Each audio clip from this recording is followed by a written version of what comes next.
Hello and welcome to Small Town Big Business, a podcast about doing big business in small towns across the Midwest. I'm your host, Russell Williams, and I'm director of Ethos. We're a small business incubator, co-working spaces, training and development center here in downtown Marion, Illinois. In fact, we're coming to you from the Citadel building, historic building on Tower Square Plaza. Thank you for joining us for another episode, and I want to thank also our sponsors for making the Small Town Big Business podcast possible.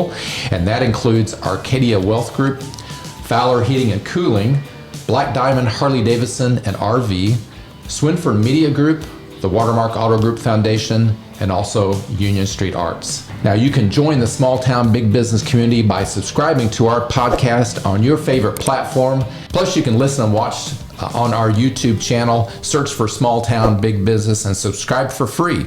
And our special guest today is High-Renda from High Image Dance in Energy, Illinois. Yes. Hey Hillary, how are you today? I'm great. How are you, Russ? Yeah, thanks for joining us. Thank you so much for having me. I'm honored to be here. Excited about your business. In fact, you've been around for a little while. I have. It's a bit surreal, but we are in year 27. That is amazing. Yeah, thank you. That is so awesome. Thank you. So tell us a little bit about yourself, maybe about your family Sure. and your origins prior to the business. Okay. So I'm married. We have 3 kids. Our son Gabriel is a junior in college. We have a daughter that's a senior in high school. And then we have a little 3.5-year-old that we like to say keeps us young. She keeps it real. It's just a lot of fun. As you said, I'm owner and director of High Image Dance and Energy, and 27 years, it's flown by. I was 18 when it started. The way it came about is I've danced since a young age, very young age. I started at age 4, was involved in singing, dancing, acting throughout my life. At the point where I had just graduated high school, my current dance teacher at the time, she decided to retire and move to Florida with her family, her kids and grandkids. And she called my mom one day and she said, "You know, we think Hillary's the one for the job." And my mom said, "I'm not sure I don't know what you're talking about." And she said, I think she's the one to, carry on the studio. We don't want it to stop. We want it to keep going." And, again, I was 18 at the time, and that was not on my radar, really. At that point, I didn't really know what I wanted to do other than I loved, being in performance. But I had honestly never really considered teaching. Yeah. And so, I talked about it with my family, and I'm a person of faith, and we prayed about it, and I thought, which is kind of funny now, but I thought, I don't want to be 10 years down the road, because at 18, 10 years seems like a really long time, and think, I wonder what would have happened if I had tried that. And so, my parents helped me get the business part situated and jumped in, and here I am 27 years later. Yeah. Can't imagine doing anything else. I've had such wonderful experiences with so many, I say dance families, but really they're a part of the family throughout the years. And can't imagine doing anything else. I'm so thankful, for that honor. So Hillary, 18 years old is very early to start a business, very young. But you probably thought yourself maybe as a teacher first. Is that what you were passionate about? And then you said your parents helped you with the business side. They did. I mean, as far as getting a loan to, purchase the building that I was teaching out of, that I taught out of for, probably 22 years, I think. And the purchase of the building was during that time period at the very beginning? Really? It was. Wow. It was. And so honestly, I had no idea what I was getting into. In my 18-year-old mind, I thought, well, I'll teach a couple classes a week, and I love kids, and I love to dance, and I think I like to create. I don't really know because I haven't really done it. Right. But let's try it and see what happens. Yeah. If it doesn't work out, at least I tried, and I'll see what else comes up. But I'm so thankful that I did, stepped out of the boat and gave it a shot, and here we are. But did you know what you were doing? No, of course not.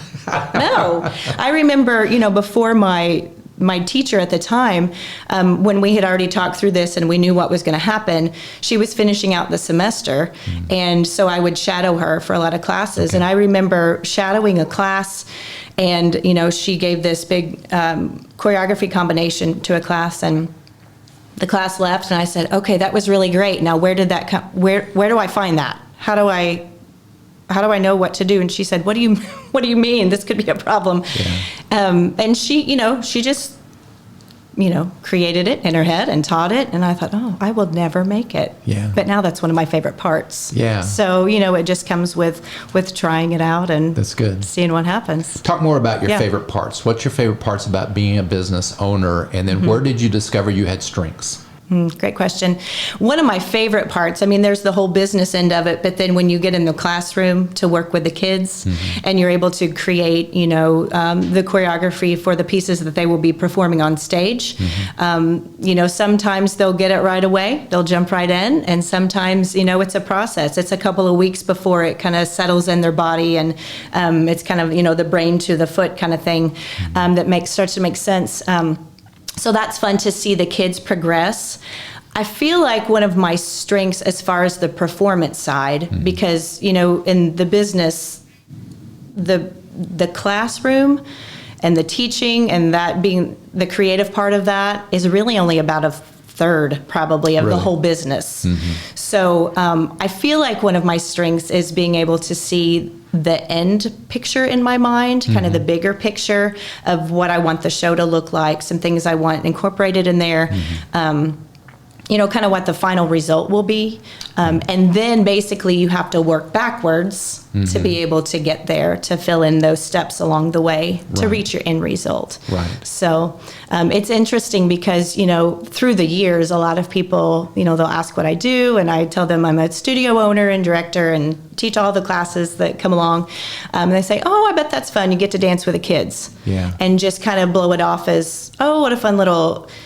There's a lot more to it. Sure. It is fun, and that is a huge, huge blessing. But I really don't think people probably realize the other part that goes with it. Sure. Which for me has been a learning, I don't want to say a learning curve, but a process along the way of learning everything that goes with it. Yeah. Because when I first started, again, at 18, I thought, oh, I get to teach. I had the same mindset that people probably have. Oh, I get to teach some classes. Yeah. Well, that's a really small part. Yeah. Let's talk about the business itself and Sure. and say that I'm a father in a family that has a young maybe daughter that wants to get into dance. And so talk through what that experience it is on the student side and give me what age groups you work with and how many kids you work with and some of that. Okay, absolutely. So at High Image, I start classes at age 3 and all the way through senior year. Sometimes I teach some adult classes for fun, some tap classes. We've had a lot of fun with that. But right now I have several seniors, my daughter being one of them, and she's danced with me, just her as an example, for 13 years. And so a lot of times when the students start, they're with me for quite a while. And so it's such a blessing to see them grow, from, she started at 4 and now she's 17. So that's a really special part. I think what people can expect when they enroll their dancer in High Image is consistency, structure, good communication, and above all, integrity. One thing that I told myself even back at the young age of 18 is I will not compromise integrity to please someone else. Right. And I think that's really important. It is. I learned that early on. There's no way to please everyone. Right. There's just not. And so I do my best to, before I make a decision with a new policy or, something new coming up at the studio, I do my best to step back and look at the big picture of that. Yeah. How would that be perceived as a parent, a guardian, whoever, is bringing the kids to class? What would I appreciate as a parent? And what do I want my business to reflect? And Right. so I will not compromise costumes and music. There will be integrity behind those, Right. behind choices, and choreography as well. So, And Hillary, did those yeah. values, that sense of vision and mission, did they come early in the business, Yeah. or did you develop those over time? from the very beginning, that Okay. was one thing I knew that that I was not willing to compromise. Yeah. So, and I think that's helpful because when you come to the studio, you know what to expect. Right. I'm not gonna sway. Yeah. So, and I think parents appreciate that. Right.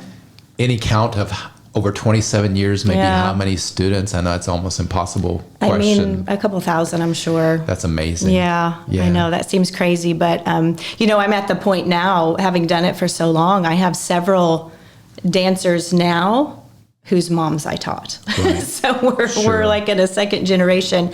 And that means so much because, they thought enough of their experience with me in High Image to come back to, give that opportunity to their child. So that means a lot. I bet. Yeah, it really does. So when you started 27 years ago, I would imagine that there wasn't many dance studios that were close to you surrounding Right. geographically. I imagine there's a few more now. Is There that are. the case? There are. Yeah. Yeah. So do you have a niche? Do you have something Yes. that you think you do or the business does Yes. that is different?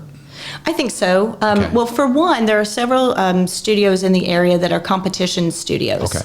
So they work, with large groups or even, down to soloists, and they will travel and compete. And that's fantastic. That's just not what we offer. So also what I learned early on is that, you find your lane and then you go with that.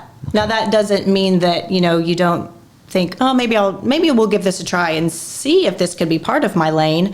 But I think it's important to know your strengths and to just go through with that. So we're not a competition studio. We're a performance-based studio. So Okay. we've done several performances actually at Disney, probably 8 to 10 throughout the years at Disney, and that's been a lot of fun. That is We wonderful. did one in New York where the kids got to perform on a Broadway stage and right in the middle of Times Square.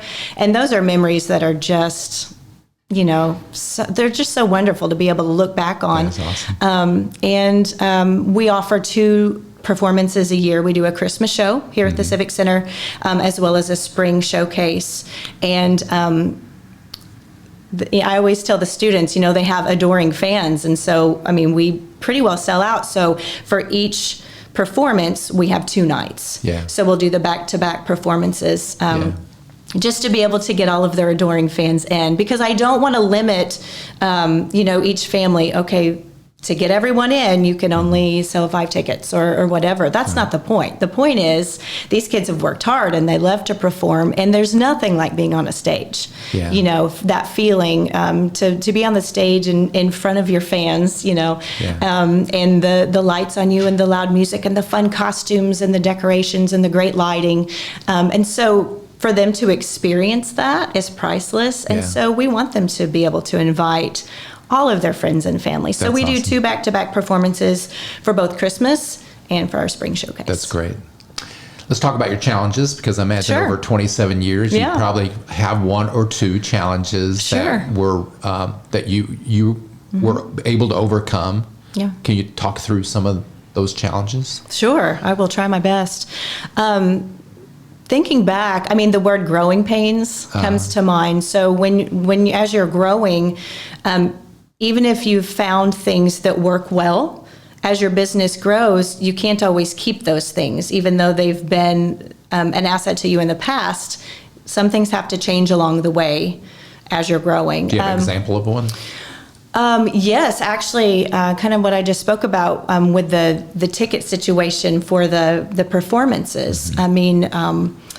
Back in the day, we did one performance, and they were not reserved tickets, and you could have as many as you wanted. And then we kept growing, and so I had to start implementing reserved tickets. And so that took a little while for the families to get used to, because they were used to just coming in and sitting down and enjoying a little recital. And nothing against the word recital. I think recitals are fantastic, but the way we approach these shows are as shows.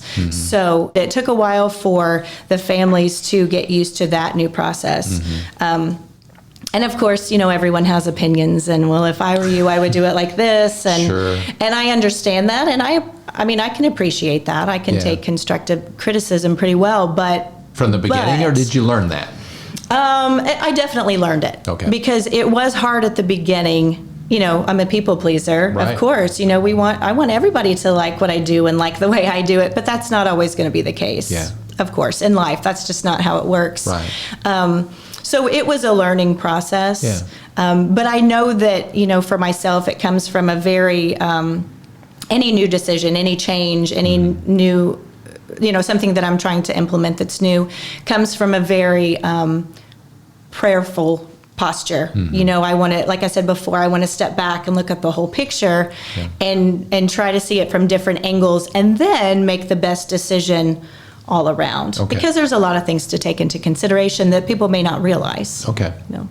With making those decisions, Yeah. do you also, you go internally with prayer, Yeah. but do you also have a group of people that you bounce ideas off of? Maybe students, former students, parents?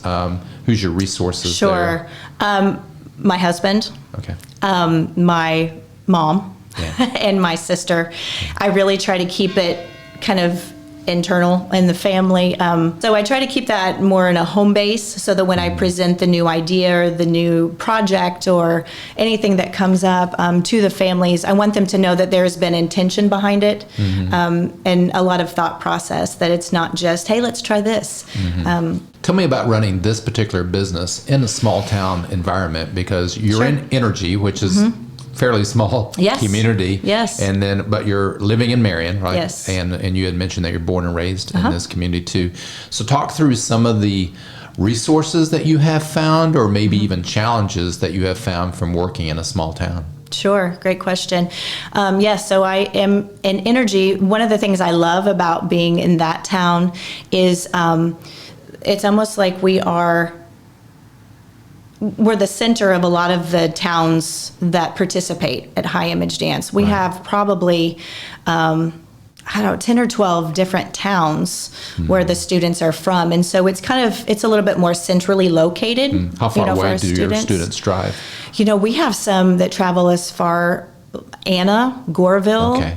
Yeah, Johnson City, West Frankfort, Benton, Carterville. I mean, pretty much all the surrounding towns, which is Right. awesome, Yeah. And what's really cool too is if I didn't have this business and the students didn't come to me through this, these are families that I would never meet. Right. And Yeah. so it's such a blessing to get to meet these families and hopefully, the goal is to be a part of their growth. Yeah.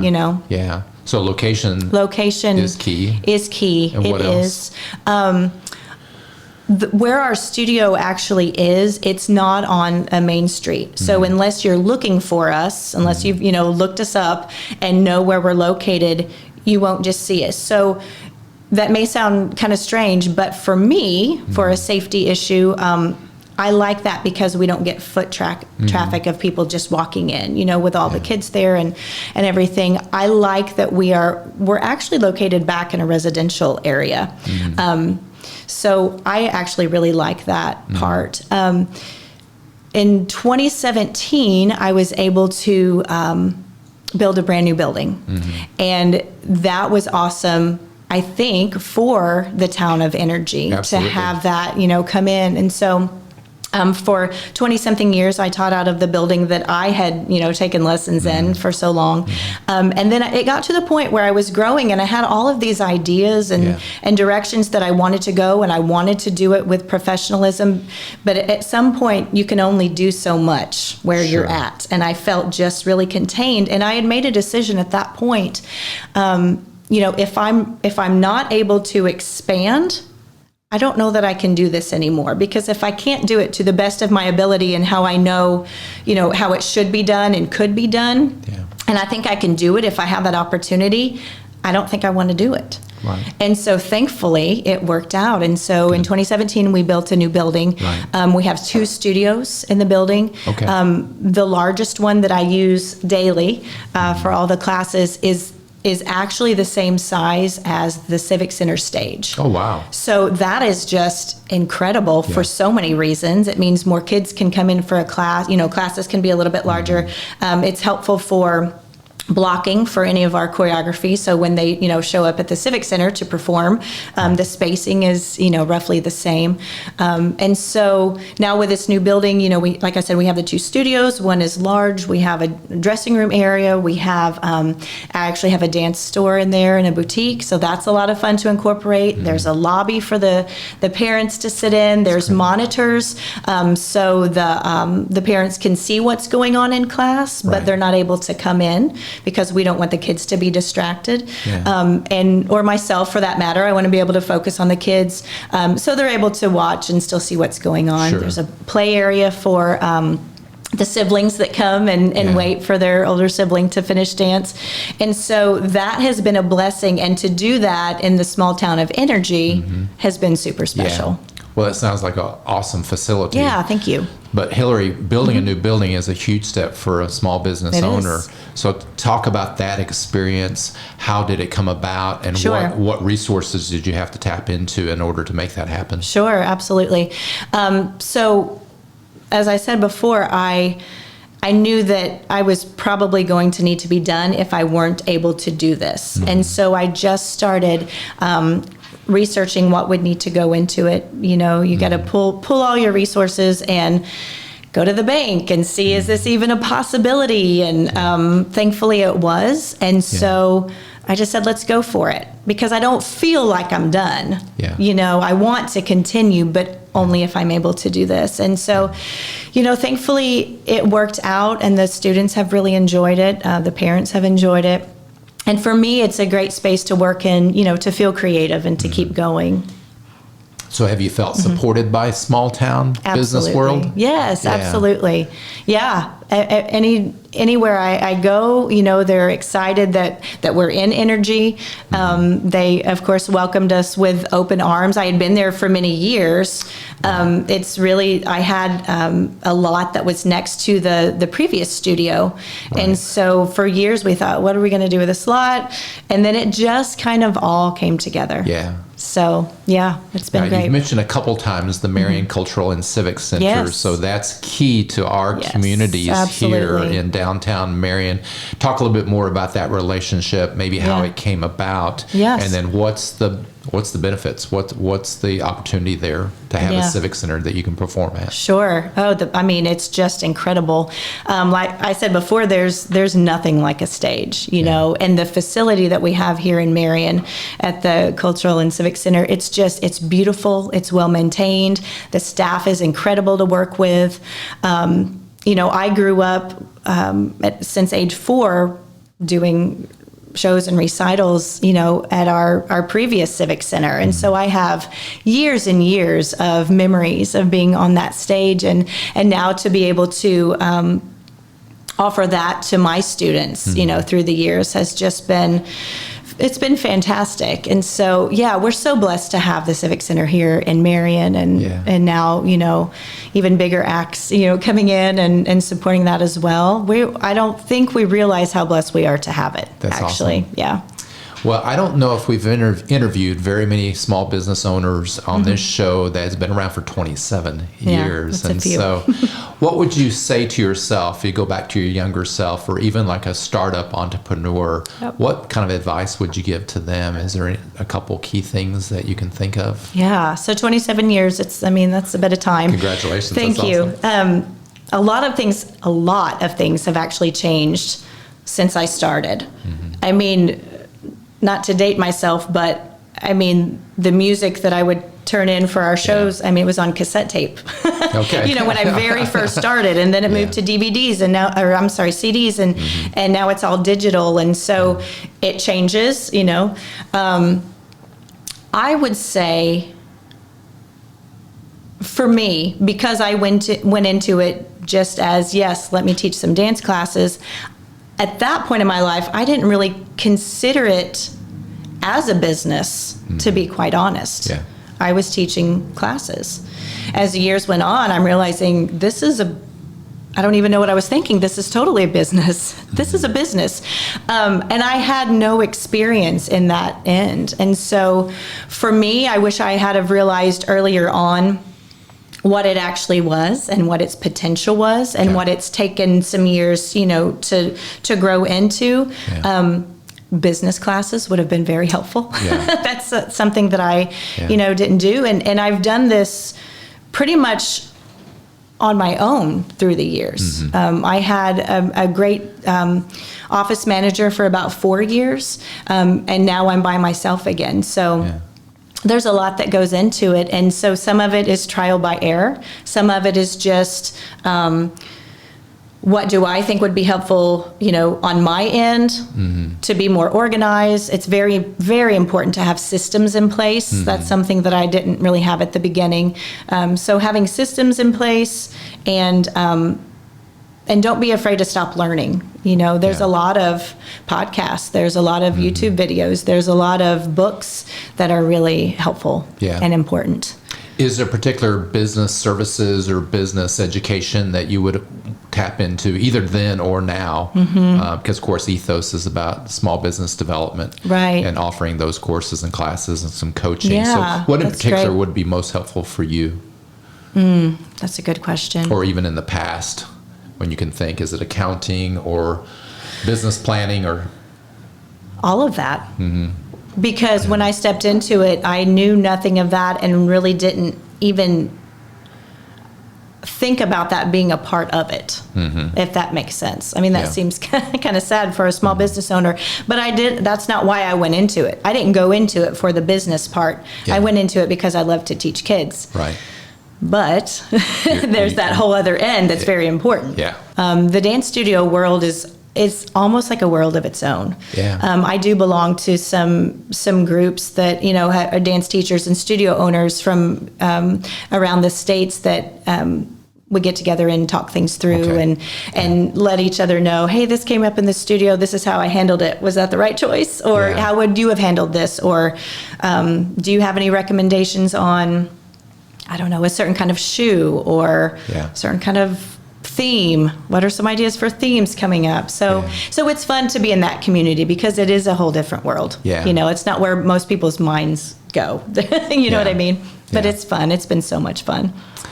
What's in the future for High Image Dance Studio? Do you have? That's a great question. I ask myself that a lot, actually, because I have done it for a while. I don't feel like I'm done yet. I love the creative process. I really love the administrative process. I really do. I love the communication with all the families. I love putting things together, projects together. I really love all of it. The hardest part probably for me, because physically I've done it for so long, is that part. Okay.